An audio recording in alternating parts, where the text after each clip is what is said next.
It was the best of times, it was the worst of times. Wow, that opening line from Charles Dickens' A Tale of Two Cities, it just instantly pulls you into this world of profound contradictions, doesn't it? It really does, yeah. So today on the deep dive, we're going to unpack how this classic story set against, the French Revolution isn't just history. Yeah. It's this powerful exploration of how one extraordinary act of self-sacrifice can completely change things, can rewrite destiny for so many people. Absolutely. And that famous line, it captures that paradox perfectly. But to really get how that works for the characters, you need the context, right? Yeah. London and Paris during the Revolution. Dickens paints such a stark picture. Oh, yeah. Think about the Marquis Saint-Evremont, his carriage, just trampling that child. It's brutal, but it shows you that deep, deep social rot that fueled the whole thing. It's timeless, really. Yeah. This exploration of human contradictions.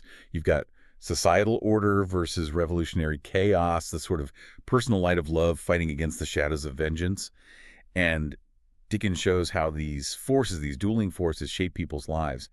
It's almost like an analogy for the dualities we all face, isn't it? Light and dark, chaos, order. Exactly. And building on that historical setting, the real power, I think, is in the characters, the people Dickens uses to tell the story. We're going to obviously meet Charles Darnay. He's this man haunted by his family's dark past, trying to escape it. We'll unpack that moral tightrope he walks, between his good intentions and, well, being part of that system. Right. And then Sidney Carton. Initially, just this cynical, dissolute lawyer. Kind of a mess, really. Yeah, the wasted potential. That's it. That wasted potential, something I think a lot of us can kind of relate to, maybe. And we'll explore how he finds this really profound redemption. It's not some big overnight change either. It's through these small acts, these compassionate moments leading up to that incredible sacrifice. It shows, heroism can come from really unexpected places. It really can. And of course, Lucy Manette, she's like the heart that connects them all, the quiet strength. And it's exactly those universal themes that make this deep dive, still so powerful today. What's one theme for you that really hits home in, our modern world? Oh, that's a good question. Well, we'll definitely get into redemption through self-sacrifice, obviously. That's huge. But what really stands out, for me anyway, is how Dickens shows revolution driven by injustice. It's not simple. No, not at all. It's not just good guys versus bad guys. It's complex. It looks at how desperation can lead to, liberation, but also some chilling excesses. The terror. Right. And that feels like a powerful, maybe sometimes uncomfortable mirror for modern movements, doesn't it? Reminds us of the human cost, the complexity of radical change. And ultimately, I think it underscores just how important love and loyalty and courage are as these transformative forces, even within all that chaos.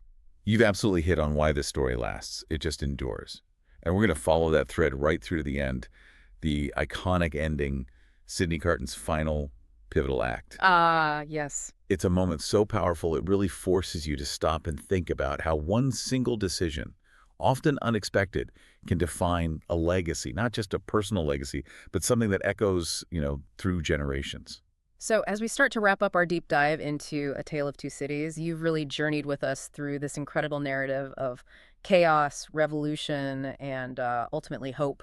Enduring hope. Yeah. And Sidney Carton's final act, culminating in that unforgettable line, "It is a far, far better thing that I do." Gives you chills. It does. It just crystallizes the transformative power of the whole story, how one life given can, in a way, redeem many.